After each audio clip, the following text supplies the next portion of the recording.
Welcome to this explainer.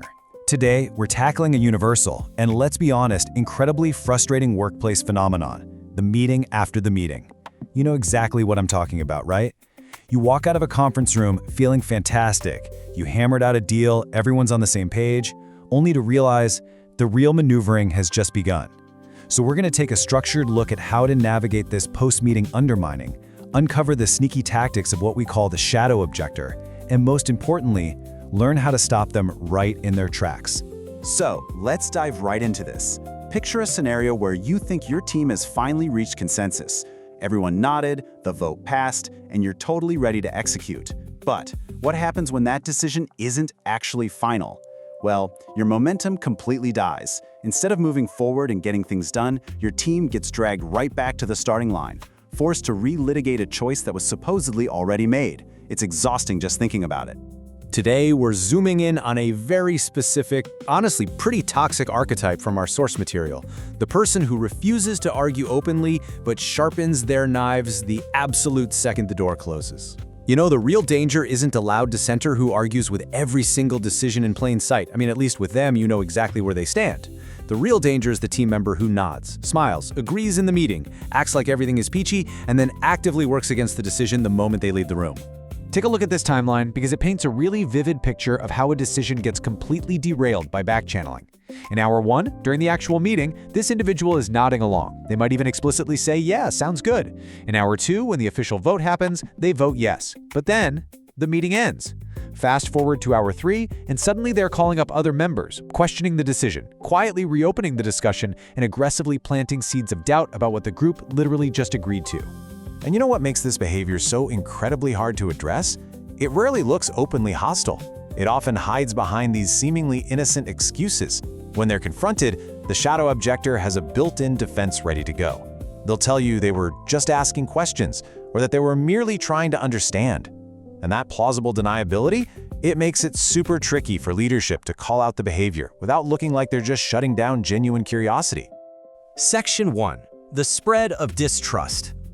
We really need to understand that this private resistance isn't just a minor annoyance. It fundamentally fractures the foundation of your team. Check out these cascading consequences. It's absolute chaos. First, you get widespread confusion on whether a decision is ever truly final. Because of that, your staff and volunteers start receiving totally conflicting instructions. Then, members start hearing completely different versions of what happened in the exact same meeting. Ultimately, instead of moving forward, everyone is continually pulled backward into the past. And this brings us to a really critical point from the source material, how exactly this private resistance creates such deep, lasting distrust among team members. When someone agrees publicly but undermines privately, it utterly destroys the psychological safety of the group. Think about it. The group can no longer rely on what is actually said in the room.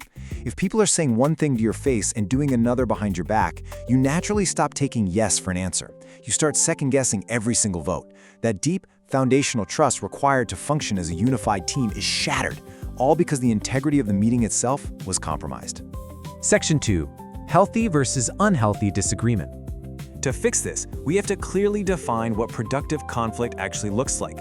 Because let's be clear, disagreement itself is absolutely not the enemy. True professionals battle it out openly. Look at side A here. Healthy disagreement happens before the vote. A member asks tough questions, challenges the proposals, suggests changes, or even outright votes no. That is just part of a good process. But on side B, unhealthy disagreement kicks in when someone agrees publicly in the room, but then actively resists privately afterward. So why is side B so damaging?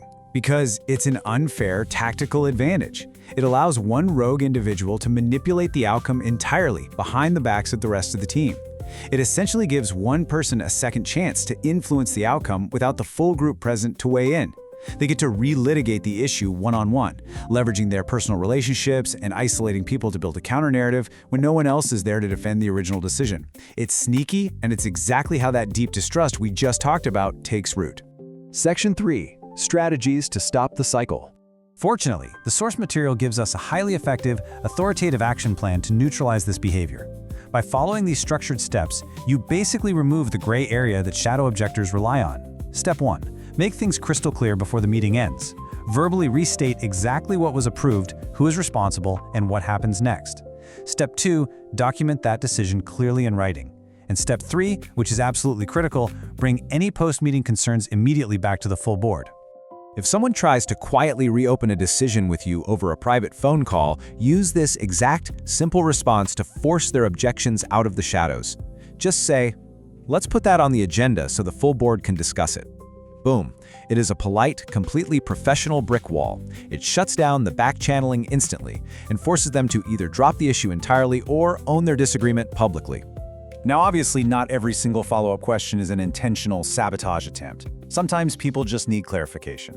But leadership must eventually confront a repeated pattern of public agreement masking private resistance. A single question, fine. But repeated private resistance, that is a fundamental team problem. You simply cannot function when members say one thing in the room and do another outside of it. At a certain point, the leader has to step up and address this pattern directly to protect the team's trust. Section 4. Securing the final decision.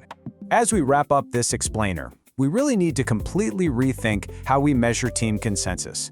I want you to look at your own meetings this week and ask yourself, are your team's public yes votes actually surviving the walk back to their desks?